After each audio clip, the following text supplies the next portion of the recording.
Halo semuanya, kembali lagi di kuliah kalkulus vektor. Kali ini kita mau melihat luas permukaan dan perubahan variabel.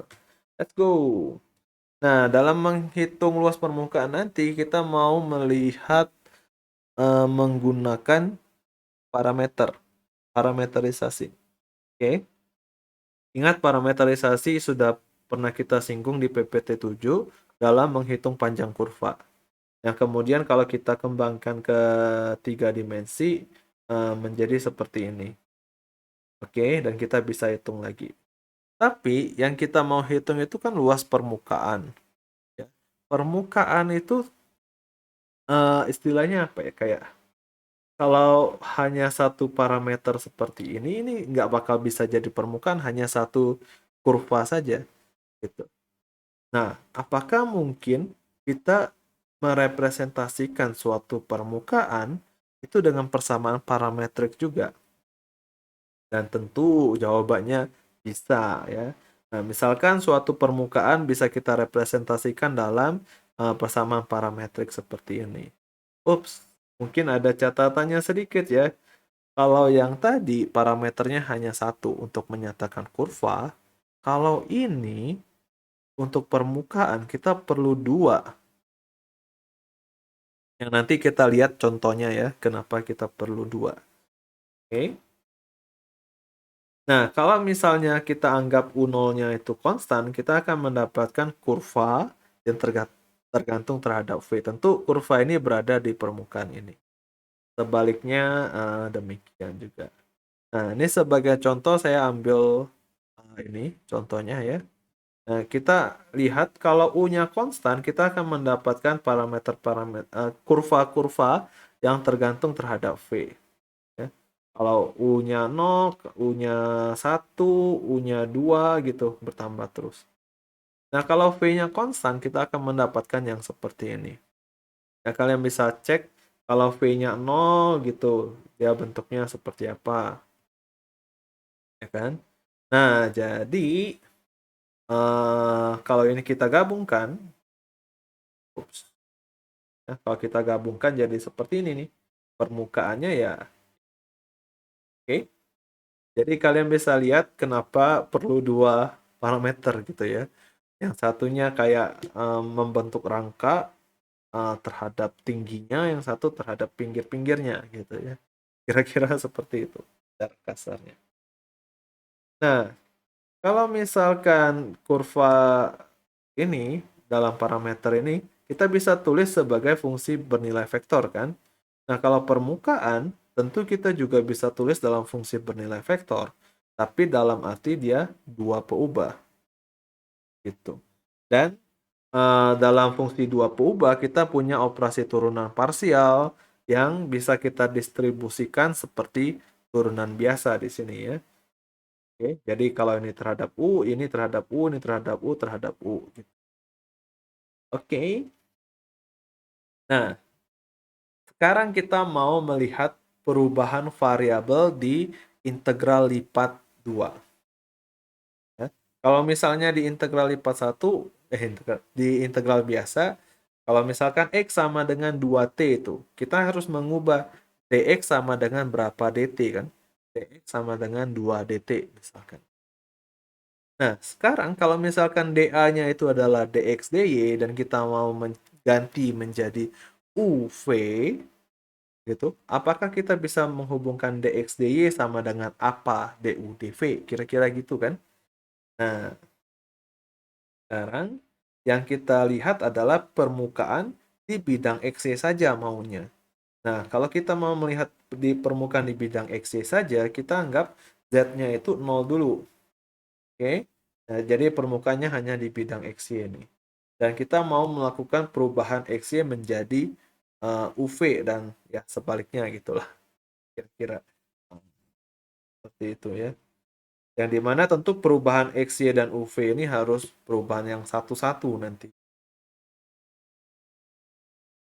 Nah, kenapa kita perlu mengubah dx dy menjadi du dv? Itu biasanya dari wilayah di dx dy itu nggak bagus gitu. Kayak misalnya di koordinat polar gitu kan, yang contoh di sebelum ini, kita nggak bisa hitung dalam dx/dy, kita harus ubah jadi rdr d theta. Dan ada juga contoh-contoh yang lain yang sulit juga kita mau menggunakan polar, dan kita harus melakukan perubahan variabel. Nah, dalam melakukan perubahan variabel, tentu tujuan kita mengubah menjadi wilayah yang bagus. Ya, kita mau mengubah menjadi wilayah yang kotak-kotak nantinya. Oke, kira-kira seperti itu idenya. Ya. Nah, jadi pada dasarnya di U dan V itu akan wilayah yang kotak-kotak. Delta A-nya itu bagus gitu. Delta A-nya cuma delta U kali delta V langsung bagus persegi 4 seperti ini. Oke. Nah, tentu ini kita punya hubungan UV dan XY. Nanti yang titik ini kita akan ubah jadi titik di sini, yang ini kita ubah jadi titik di sini, dan seterusnya gitu. Dan wilayah S ini dalam transformasi dari UV menjadi XY itu menjadi wilayah R. Oke. Nah, ini yang tadi itu hubungan kalau kita melakukan perubahan variabel, hubungan dari wilayah S sama wilayah R. Luas S sama luas R ini ada hubungannya atau tidak? Oke, sekarang kita mau menghitung luas R ini. Kalau misalkan delta U-nya sama delta V-nya itu cukup kecil, nanti kita bisa mewakili luas R ini dengan luas jajar genjang yang dibentuk oleh vektor titik ini ke dia, titik ini ke dia. Oke. Jadi wilayah R ini nanti setara dengan wilayah ini. Oke. Nah, ini sebenarnya ingat di aproksimasi linear ya. Sebenarnya ingat di aproksimasi linear. Nah, sekarang di A. A itu vektornya adalah vektor titik di sini dikurang titik di sini kan. Vektor yang ini itu perubahan terhadap delta U. Vektor yang ini adalah U0,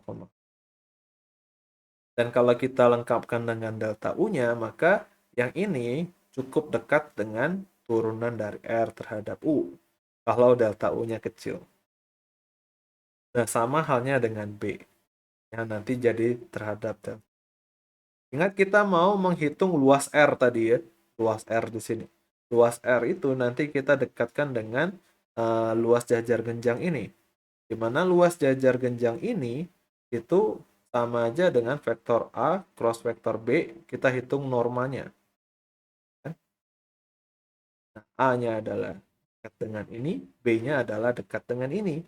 Sedangkan R-nya sendiri kita tahu adalah fungsi X dan fungsi Y, dan Z-nya itu 0. Sehingga kita bisa hitung turunan parsial terhadap U dan V-nya. Kalau kita crosskan ini nggak sulit ya.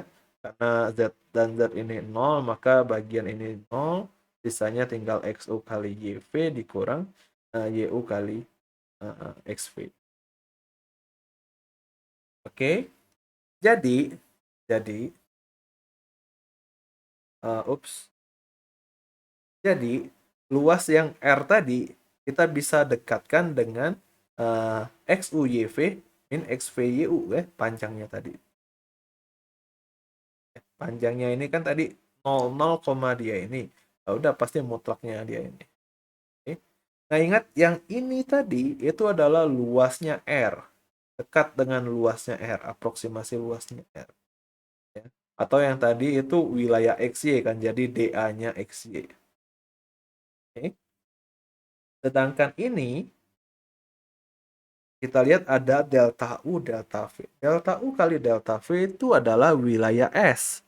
Tadi luasnya S itu yang ini. Jadi luas R itu setara dengan yang ini dikali luasnya S. Ya. Oke. Nah, yang warna kuning ini nanti kita sebut sebagai Jacobian. Itu. Oke. Nah, jadi DA yang tadi yang punyanya XY itu akan setara dengan si Jacobian ini dikali DA-nya UV. Ya. Jadi ingat yang DA yang ini itu si DX DY atau DY DX, sedangkan DA yang ini itu DU DV dan DV DU. Oke. Nah, perubahan variabel ini diperbolehkan apabila JUV-nya itu tidak berubah tanda di seluruh S. Ya, seluruh UV itu ini nggak berubah tanda, selalu itu aja. Dalam arti dia selalu negatif aja atau selalu positif aja. Oke. Contohnya seperti ini nih. Kita mau melakukan integral dari XY di wilayah R yang ini. Kalau kita mau ubah terhadap polar, ini susah. Ya. Kalau kita mau hitung dx dy biasa juga tentu susah ini. Oke. Jadi di sini kita harus melakukan substitusi. Ya. Di sini lihat kita akan melakukan substitusi U sama dengan Y per X dan V sama dengan XY. Kok bisa? Perhatikan di sini. Kita lihat yang ini. Ini 1 per X, ini 2 per X. Oke. 1 per X, ini 2 per X. Jadi ini kalau V-nya kita tulis sebagai sorry. Ini agak ini sedikit ya. Ini X-nya dipindahkan ke sini nih. Ya. Anggap aja ini bisa dipindahkan dulu nih. Jadi XY sama dengan 1. XY sama dengan 2. Gitu. Ya. Jadi V-nya kalau kita ganti sebagai XY, V-nya itu akan jalan dari 1 sampai 2 tuh. Ya kan? Nah, kalau yang ini Y sama dengan X atau sama aja kita tulis Y per X sama dengan 1.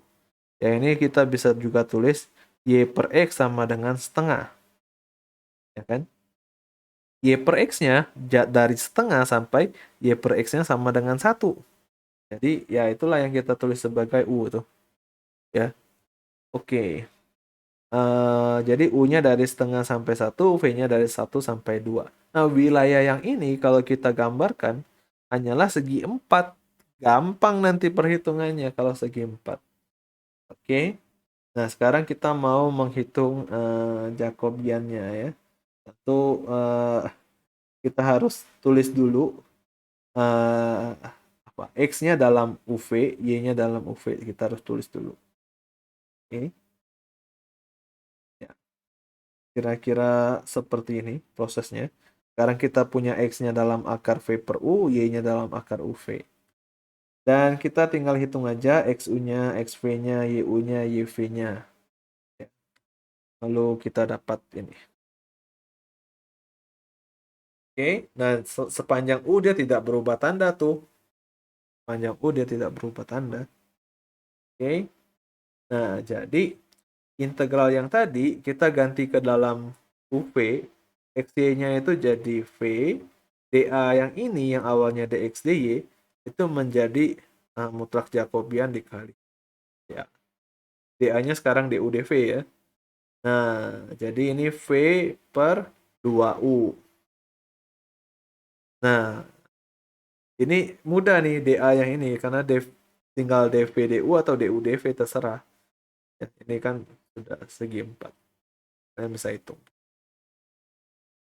Nah, kemudian sekarang kita benar-benar ke luas permukaannya ya. Jadi kalau misalkan R-nya seperti ini, Z-nya kembalikan lagi ya, bukan 0 sekarang. Nah, sekarang kita mau melihat wilayah UV seperti ini. Dan kalau di wilayah UV ini, kita lakukan pemetaan dan mendapatkan permukaan seperti ini. Nah, kita mau melihat nih, hasil peta RK ke sigma K ini luasnya seperti apa nih? Dari per partisi ini jadi ini luasnya seperti apa? Nah, untuk menghitung luas ini sekali lagi kita memanfaatkan vektor, mendekatkan dengan jajar genjang yang di sini. Oke. Ya, kita tahulah tadi ini setara dengan DR parsial terhadap U ini setara dengan parsial terhadap V. Gitu. Nah, jadi delta S-nya, kok delta S? Nah, ini kita anggap aja nih delta S gitu ya. Delta S-nya yang punya si sigma ini, jadi seperti ini ya, yang mirip dengan tadi. Nah, hati-hati RU cross RV-nya tadi berbeda ya dengan yang perubahan variabel tadi, berbeda nih. Oke, karena Z-nya nggak nol lagi ya. Nah, ini misalkan yang di contoh pertama tadi, ya kita mau menghitung luas permukaan yang dibentuk oleh dia ini. Berarti kita tinggal hitung RU-nya, kita tinggal hitung RV-nya, kita cross-kan, hitung normanya, lalu kita integralkan terhadap ini. Oke, kira-kira seperti itu aja. Oke. Luas permukaan dari fungsi dua peubah nih, misalkan Z sama dengan fxy. Ya. Berarti kita bisa dong tulis ke persamaan bernilai vektornya ya, parameterisasinya seperti ini. Nah, sekarang kita hitung X-nya kita anggap seperti U, Y-nya kita anggap seperti V. Jadi kita tinggal lakukan turunan parsial terhadap parameter 1 dan parameter 2-nya. Lalu kita cross-kan dan kita tinggal hitung normanya. Kira-kira seperti ini. Oke. Jadi misalkan Z sama dengan dia ini. Lalu kita mau hitung luas permukaannya di sini.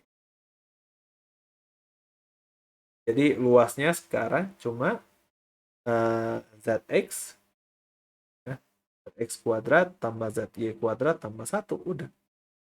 Gitu. Tinggal dihitung. Oh ya, ini hitungnya pakai polar ya yang tadi ya. Ini pakai polar lebih mudah. Kalian coba aja. Oke. Ya, ini coba hitung Jacobiannya, lalu ya sesuai perintah soal lah ya. Oke, sekian dari saya. Terima kasih.